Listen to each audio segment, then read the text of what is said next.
The 3764, Elvis Presley Boulevard. Hit it, Elvis. You got me.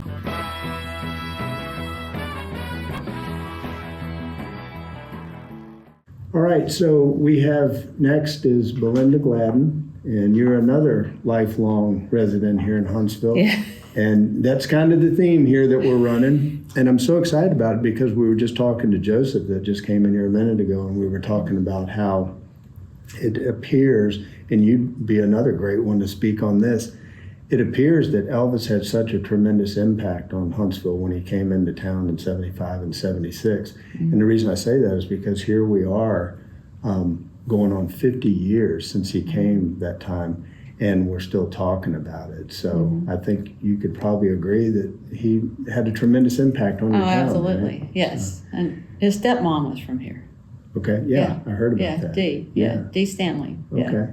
Yeah. So what I'd really like to do, Belinda, if it's okay with you, is let's go back to your earliest memories of becoming a fan, and then we'll move up to 1975 when you came to the building just a couple yards down the hallway there, and we'll have you share your stories about that. Okay. And like I tell everybody that's come in here today is the reason that we're doing this is to create a time capsule for fans that are, we've got a lot of young fans coming in right now. Yeah. And they're not going to know the things like, Joseph was in here saying my mother was a switchboard operator here in 75. And we talk about flash cubes and, somebody that's 13 or 14, right, is not going to know what a flash cube is. Brownie cameras. Oh, right.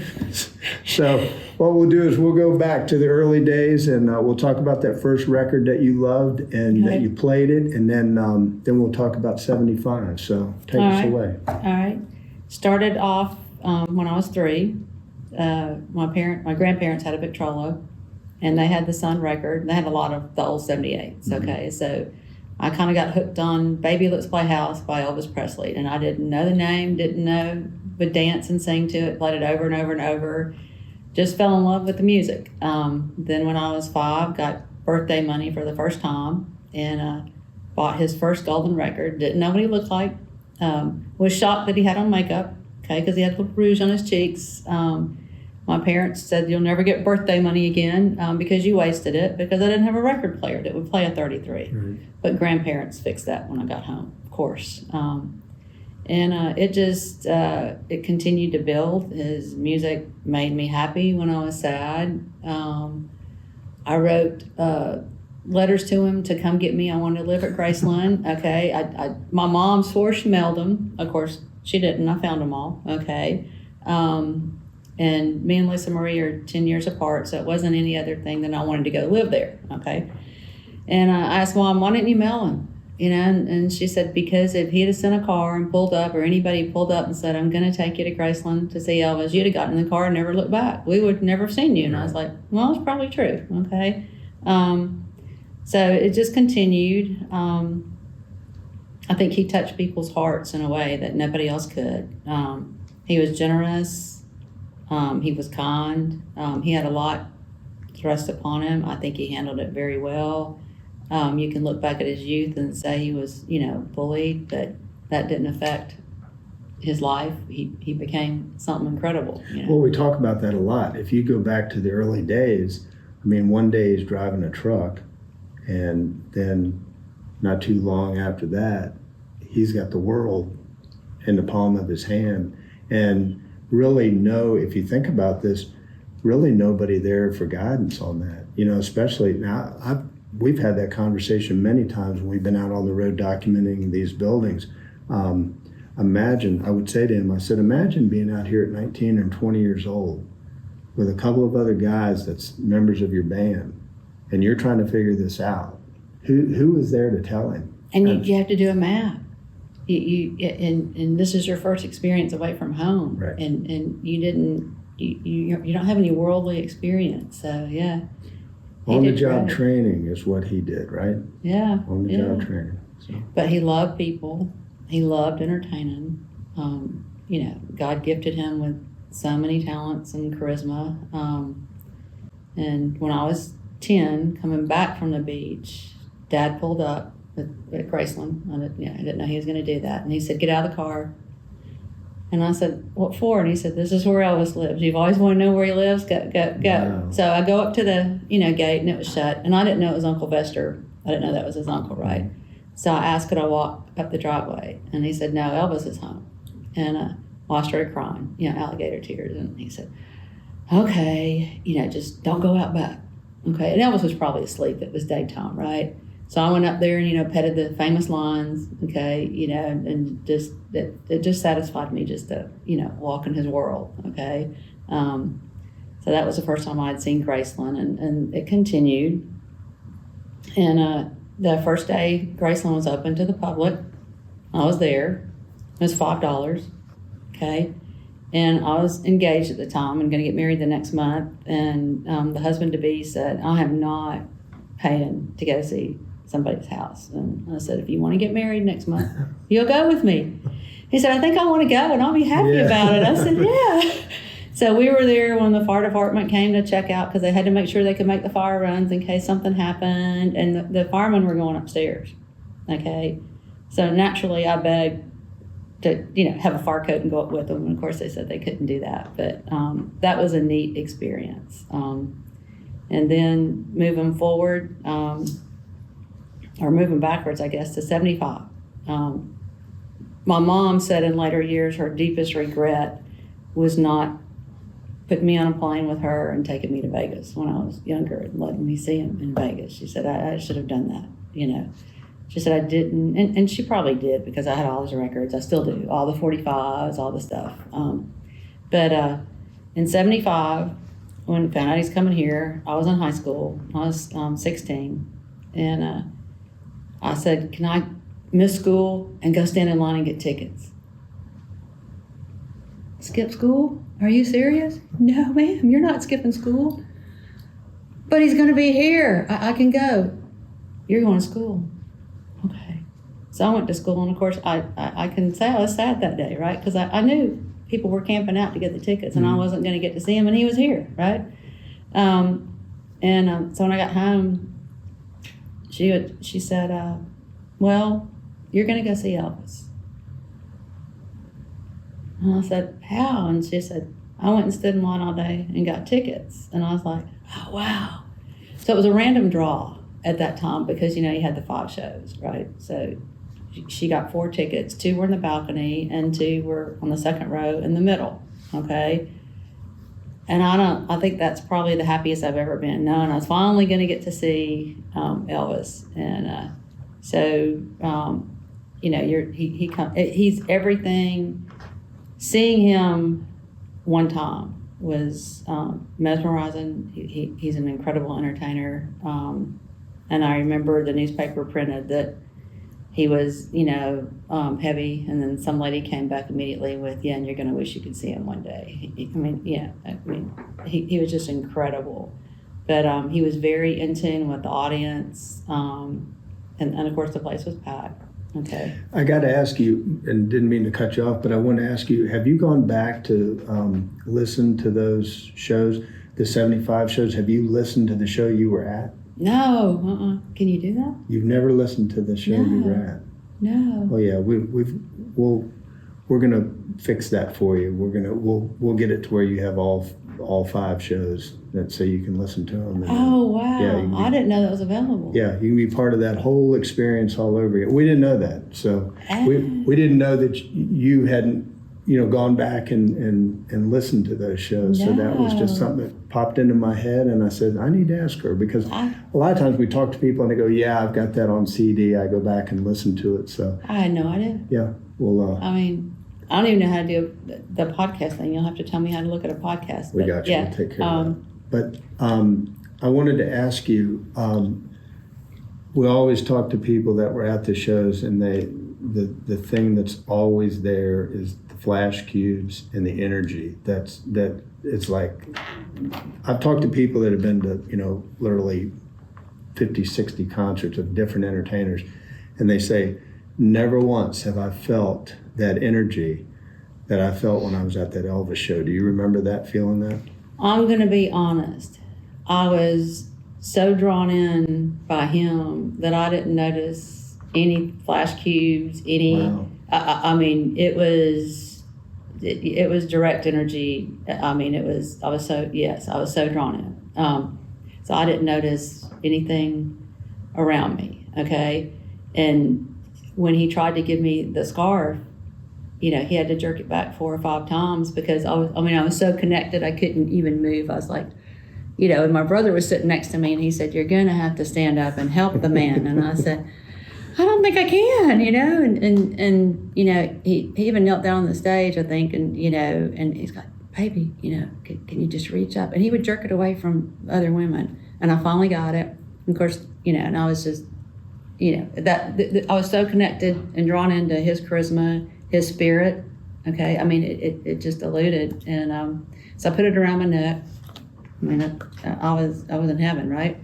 A lady on each side started grabbing it. Okay, so they were choking me, right? So my brother had to get them off me, and he took the scarf off my neck and put it in his pocket. And I said, "Give me back my scarf." And he said, "After the show," So, but yeah, I've never seen the. Do you recall?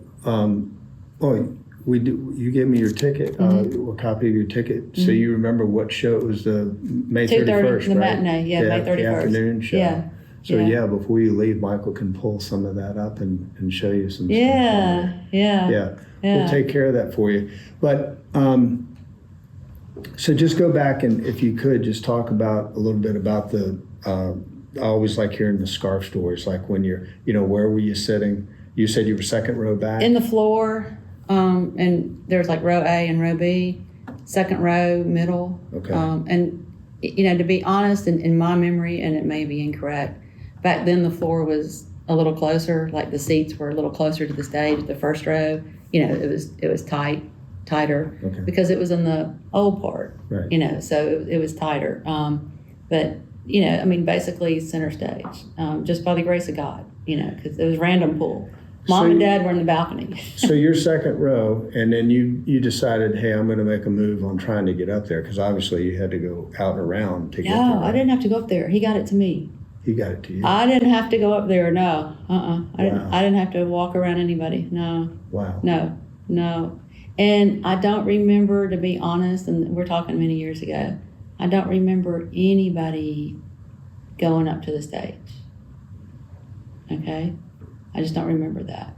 But there again, I was so You were focused fixated, on, right. I was 16, I was so focused on seeing this person I'd waited my entire life to see, basically. And he had such energy. I did go to the Hilton where he was staying because a girlfriend of mine was grounded and they wouldn't let her go to the show. Okay? So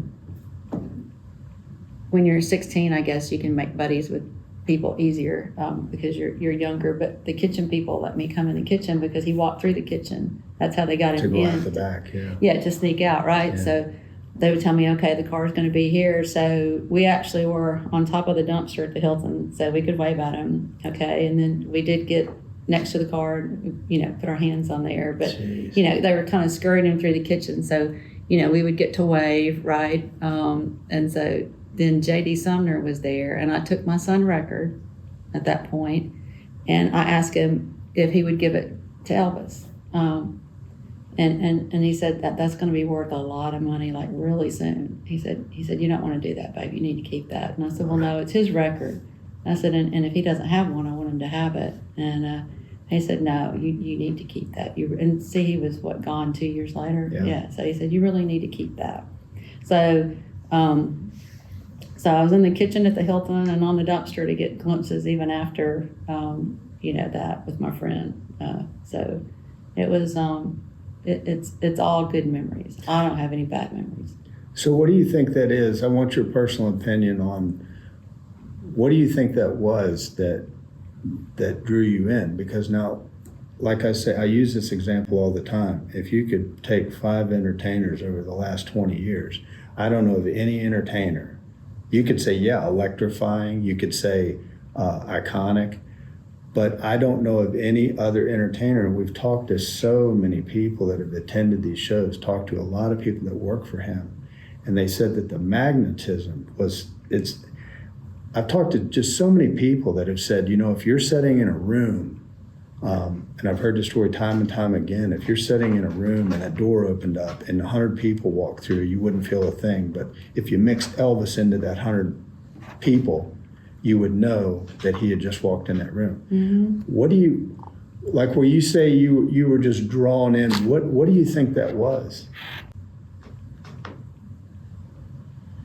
I think it's just all the gifts that God bestowed upon him. I mean, he would have made probably the best preacher and traveled the world, and everybody would have, Right. become a Christian. He just had that amazing, I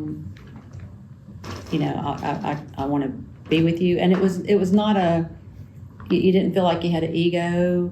It was genuine love, okay? It was just genuine. I mean, there was nothing fake about it, okay? You could tell he loved his people on stage.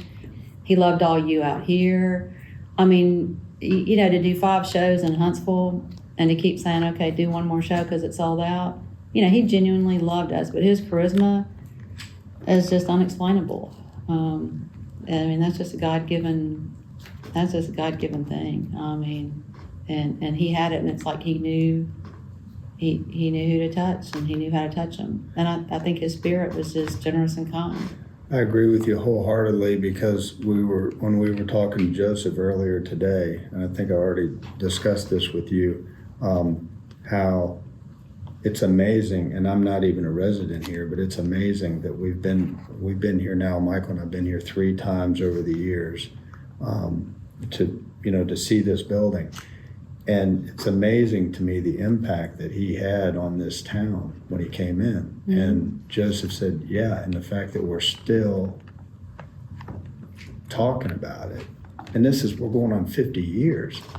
But it's a goodness. It's celebrating a goodness, and I think he's given us a goodness through the years and all the times that it appeared there wasn't a lot of good. Somehow, Elvis Presley has interjected that good back, okay? Right. And most people that knew him, and even my short encounter with him, right. You knew he was a good man because of what he did. Wasn't that amazing? The key word you used right there, the short impact. Mm-hmm. Just look at that. That's power there. When somebody can just, you see the person perform that one time, you saw him coming out of the hotel the one time, and you're still sitting here with the fondest of memories, and you're not talking about that it was fun to see him, it was interesting to see him. You're talking about it was a gift from above to see him. The reason I was drawn to that one record at 3 was because sometimes it's a destiny to know goodness throughout your life, okay? Mm-hmm. I mean, and that was, right. Like I said, that was the music and the one thing I could go to that, just kept you going through the teenage years, kept you going, I mean, right. it can make you happy, and he was just kind, generous, deserved a lot better treatment than he got from right. folks around him, okay? But there again, culture and times, you have to look at it, and Colonel Parker was who he was, I mean, it's just who he was. That's what he did, yeah. One thing that I picked up on this interview with you, you're see if I get this right, you're a deep thinker. And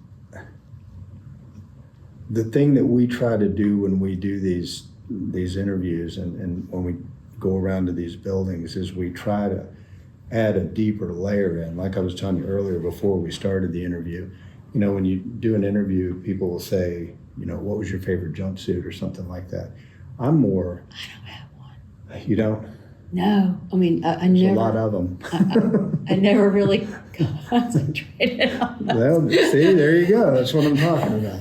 So we just try to go to that deeper level, and you've hit on that. So it's been a pleasure to talk to you. Well, I will add this in the end. A high school friend of mine, years later, bumped into him, and he had seats in the balcony at the same matinee I was at, right? Mm-hmm. And he said, I just want you to know, I saw you and Elvis, and I saw you get your scarf, and he said, that's one of my best memories. And I was like, really? I said, how come you didn't tell me years ago? And he said, I don't know. I really don't. But he's, so it's kind of neat to know that somebody saw it happening. He said he was a little jealous because I was down there and he was up in the balcony. But yeah, I think God put him here for a reason. Right. And obviously, we're still all living it, and it's for the goodness. I think you nailed it. I think that you're exactly right, because especially in this world today that we live in, there needed to be something that we could, kind of go back to. I'm talking about here on earth, and just knowing that this guy passed through, and it's allowing us to do exactly what we're doing here today, to come down here and to meet great people like you guys. And it brought me and Benny together, because when she started doing the concerts, which benefited the community because of him, another goodness thing he did, right? I remember, approaching her and saying, what can I do to help? Help make this, because we always donated the proceeds to something, local. So I think the goodness of his 42 years is just amazing. And I think you're right. You're preserving it for the future generations. And right, because we're going to check out of here one day. It's getting there, isn't it? Yeah. Well, let's don't rush it, but we're gonna pass it on, and I think that's why we're doing this, is to do it. And you mentioned Benny. She's a lot like Elvis, if you think about it. She's got one of the biggest hearts of anybody that I know, and just a tremendous person. So yeah. So this is like a blessing. What we'll do is, we've never done this with anybody. That usually we talk to people and they say, "Yeah, I've seen it, hundreds of times since I've been there." You've never seen it so we're going 50 years. Okay, so Michael will hit play on there, and that tells how old I am. You just enjoy it, what you say. Oh wow.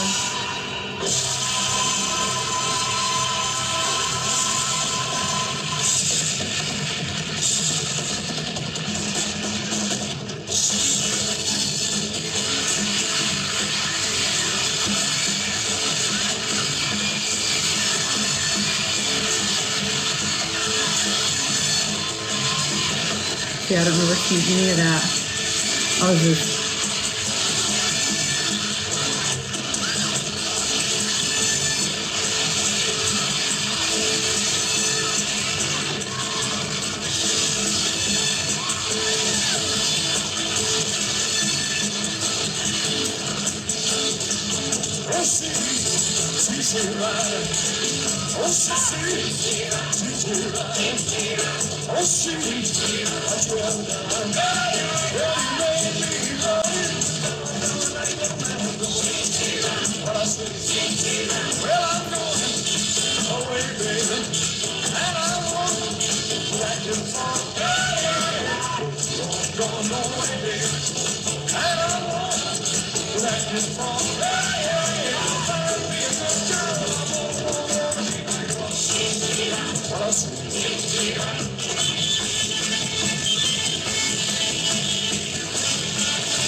I said I didn't wear it. For a moment, being 16 again. That was incredible. Thank you so much. So it was like being 16 again and just having that moment. That was great. Tears of joy. Well, that was our goal. I didn't know you could do that.